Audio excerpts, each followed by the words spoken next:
سوچنا چاہیے کہ ہم کس وجہ سے غیر سنت کے مطابق زندگی گزار رہے ہیں. ہمارے معاشرے میں لباس پوشاک سے لے کر رہائش سے لے کر اٹھنے بیٹھنے سے لے کر کے ہر ایک چیز کے اندر ہماری نبی کی سنت سے ہماری زندگی کیوں خالی ہے؟ بہت سارے لوگ اس وجہ سے خالی ہے کہ ہمیں دنیا کیا کہے گی، یا ہم چلیں گے پھریں گے تو لوگ ہمیں مذاق اڑائیں گے. ہمیں اس چیز پر غور کرنا ہوگا کہ ہماری خواہشات ہمارے نبی کے حکم کے تابع ہے یا نہیں. ہمارے حضور پاک صلی اللہ علیہ وسلم نے جو بتایا اللہ تبارک و تعالیٰ کے احکامات کی نشاندہی کی، ان احکامات کے تابع ہماری خواہشات ہے یا نہیں. اگر اس جانچ کے اندر اور اس فارمولے کے اندر ہم کامیاب ہوں گے تو گویا کہ ہم کامیاب ہوں گے. اللہ رب العزت ہمیں اس بات کو سمجھنے کی توفیق عطا فرمائے. اسی کو اللہ کے رسول پاک صلی اللہ علیہ وسلم نے ارشاد فرمایا کہ لا یؤمن احدکم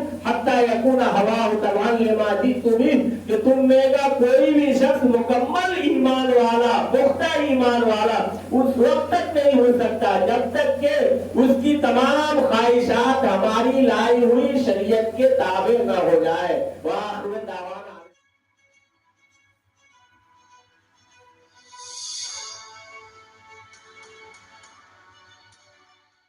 اس طریقے سے ہم سے راضی ہو جائے.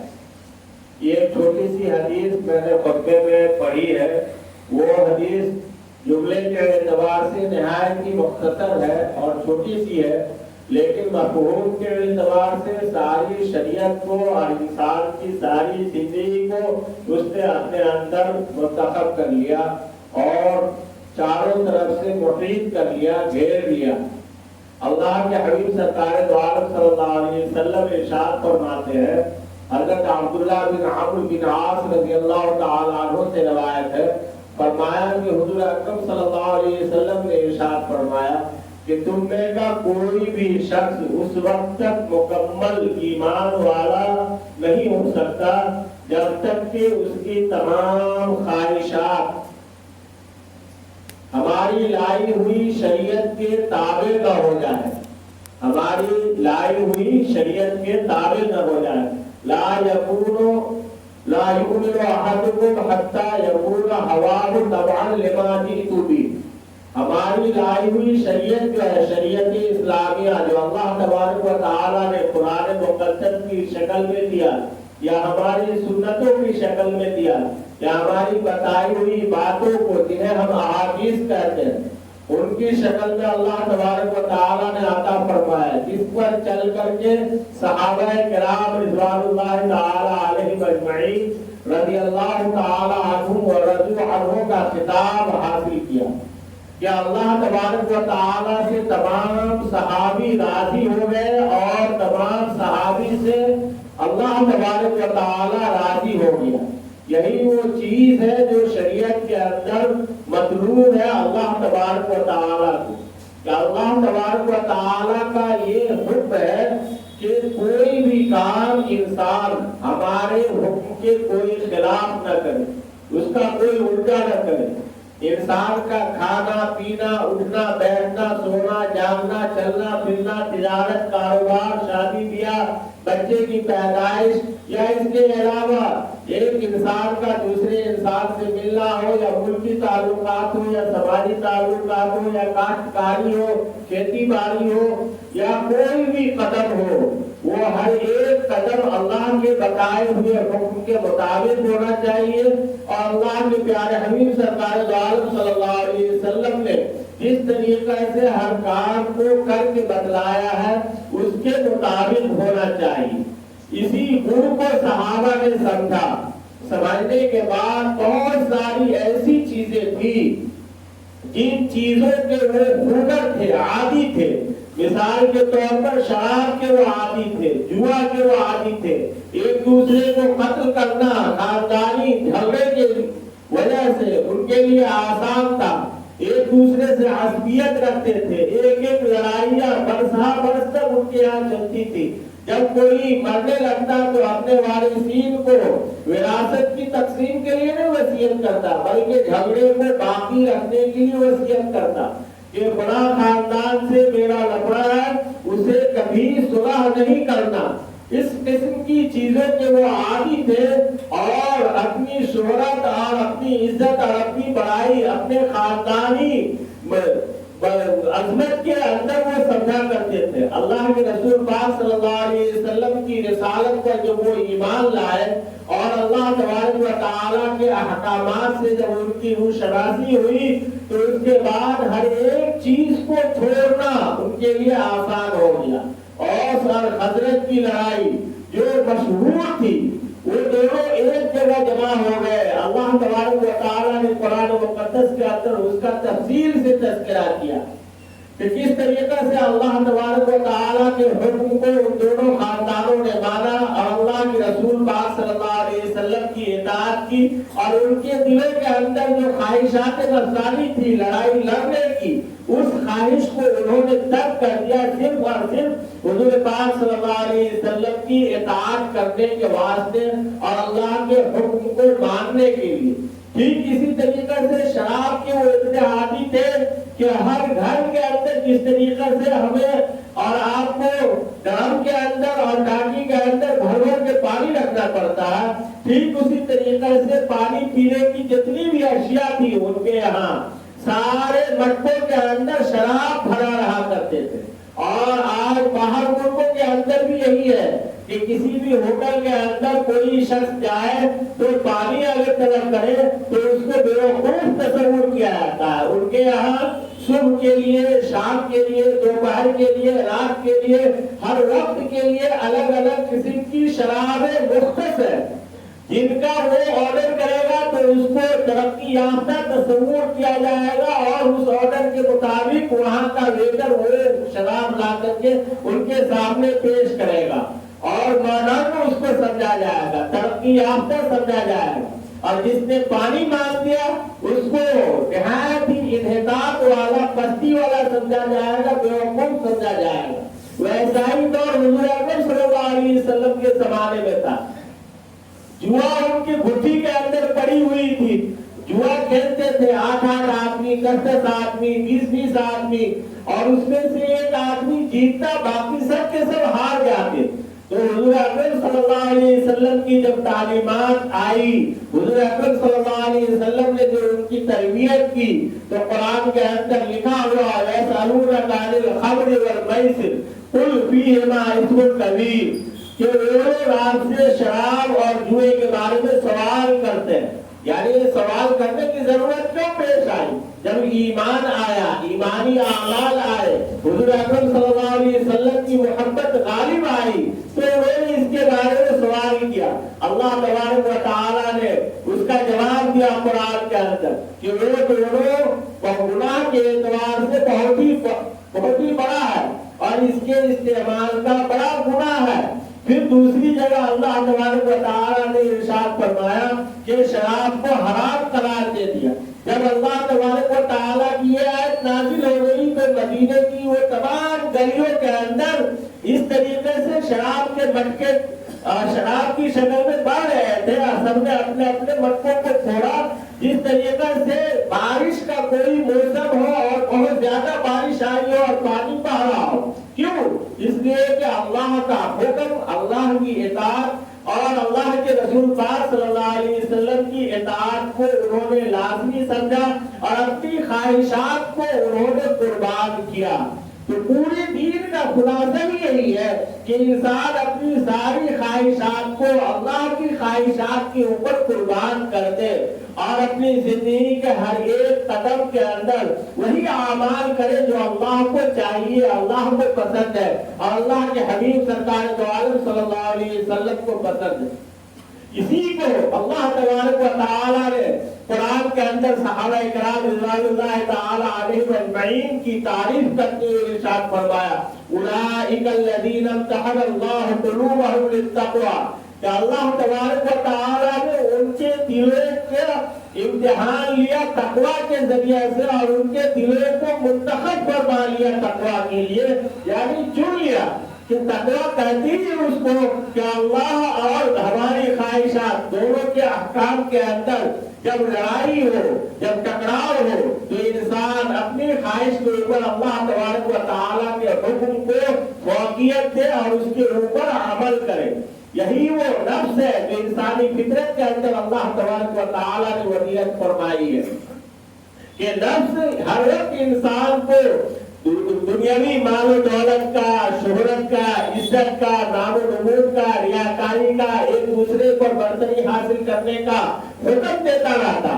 اسی کو نفس امارہ کہا جاتا ہے۔ نفس امارہ یعنی خوب حکم کرنے والا نفس۔ اور یہ نفس جو ہر ایک انسان کے اندر اللہ تبارک و تعالیٰ نے وصیت کی ہے۔ کوئی بھی انسان ایسا نہیں جس کے دل کے اندر خواہشات کا سمندر امڑتا ہوا نہ ہو۔ خواہشات ایک ایسی چیز ہے جو ہر وقت انسان کے دلوں کے اندر انگڑائیاں لیتی رہتی ہے۔ ان خواہشات میں کیا جائز ہے، کیا ناجائز ہے، کس سے اللہ راضی ہوگا، کس سے اللہ ناراض ہوگا، کون ہمارے نبی کے طریقے پر ہے، کون ہمارے نبی کے طریقے پر نہیں ہے، اسی کا ہمیں انتخاب کرنا۔ اس انتخاب کے اندر جب ہم کامیاب ہو جائیں گے تب جا کر کے نفس مطمئنہ حاصل ہو۔ اور بیچ کے اندر ایک نفس ہے جو انسان کو اس بات کی رہنمائی کرتی رہتی ہے کہ کیا خراب ہے اور کیا غلط ہے، اسے نفس لوامہ کہتے ہیں۔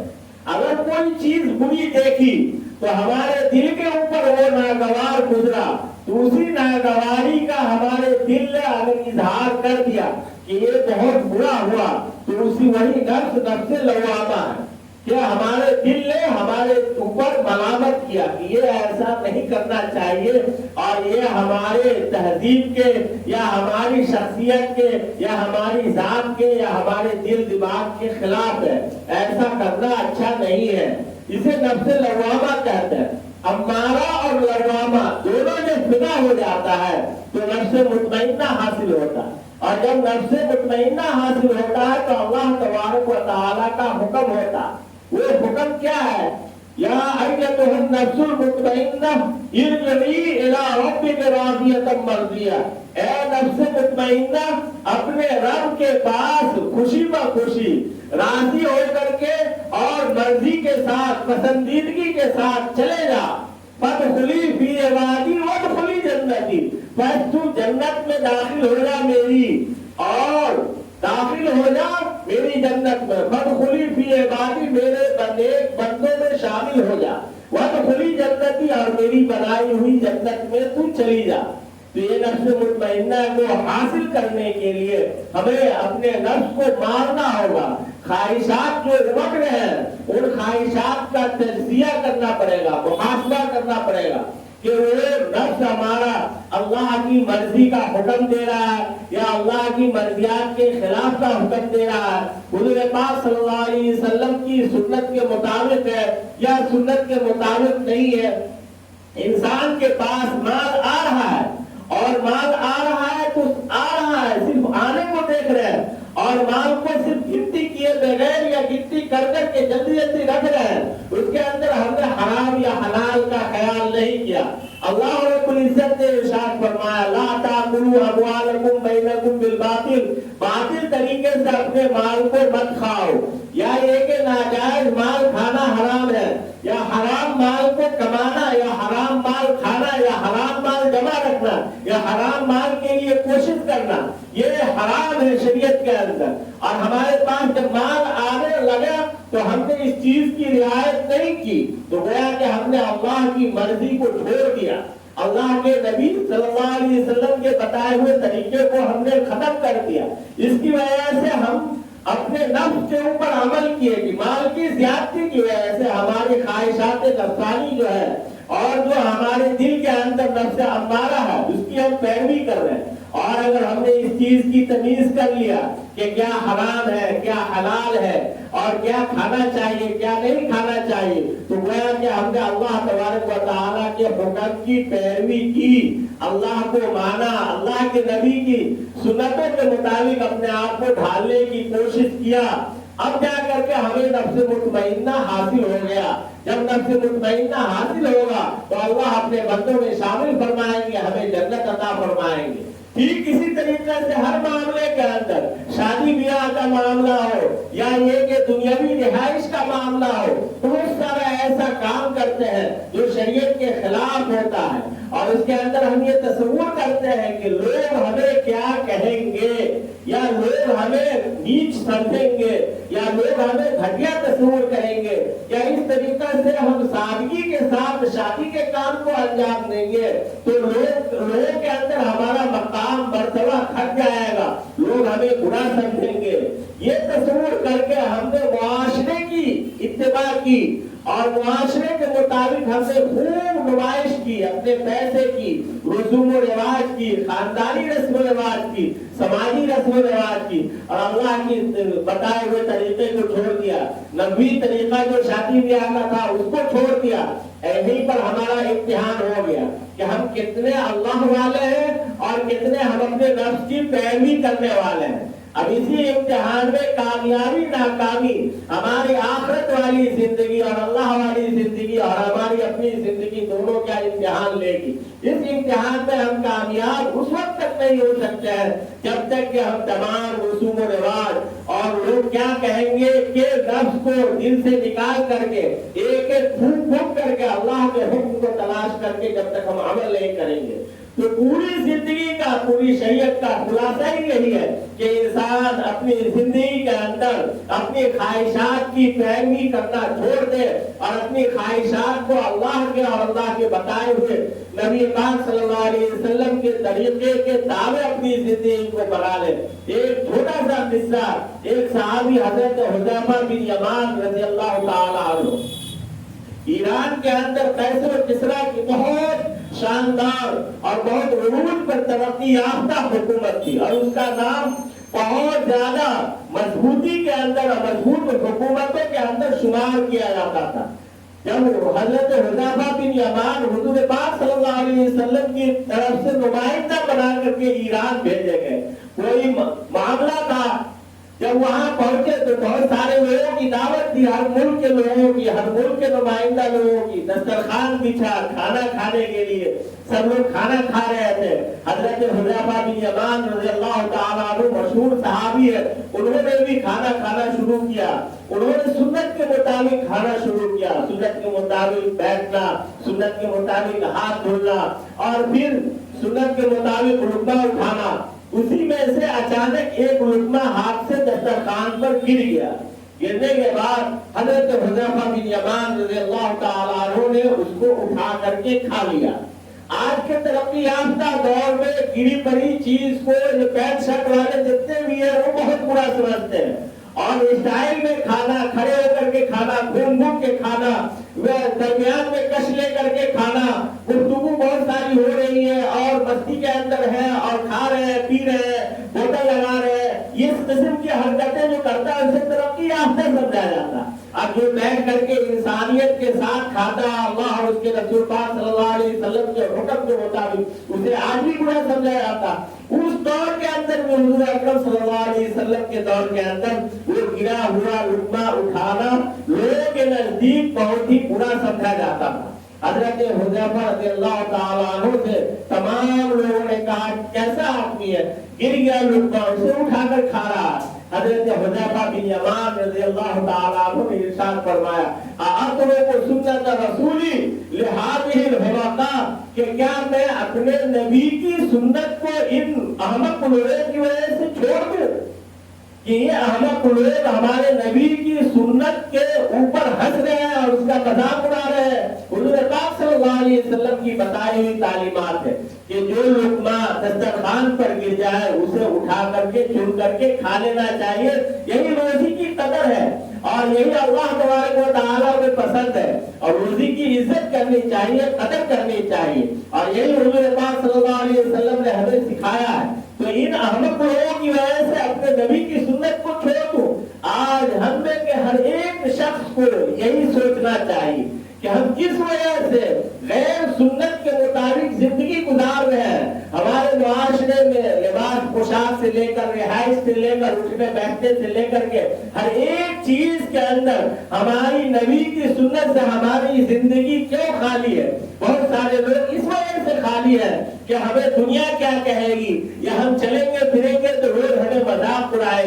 ہمیں اس چیز پر غور کرنا ہوگا کہ ہماری خواہشات ہمارے نبی کے حکم کے تابع ہے یا نہیں. ہمارے حضور پاک صلی اللہ علیہ وسلم نے جو بتایا اللہ تبارک و تعالیٰ کے احکامات کی نشاندہی کی، ان احکامات کے تابع ہماری خواہشات ہے یا نہیں. اگر اس جانچ کے اندر اور اس فارمولے کے اندر ہم کامیاب ہوں گے تو گویا کہ ہم کامیاب ہوں گے. اللہ رب العزت ہمیں اس بات کو سمجھنے کی توفیق عطا فرمائے. اسی کو اللہ کے رسول پاک صلی اللہ علیہ وسلم نے ارشاد فرمایا کہ لا یؤمن احدکم حتی یکون ہواہ تبعا لما جئت بہ، کہ تم میں کا کوئی بھی شخص مکمل ایمان والا، پختہ ایمان والا اس وقت تک نہیں ہو سکتا جب تک کہ اس کی تمام خواہشات ہماری لائی ہوئی شریعت کے تابع نہ ہو جائے.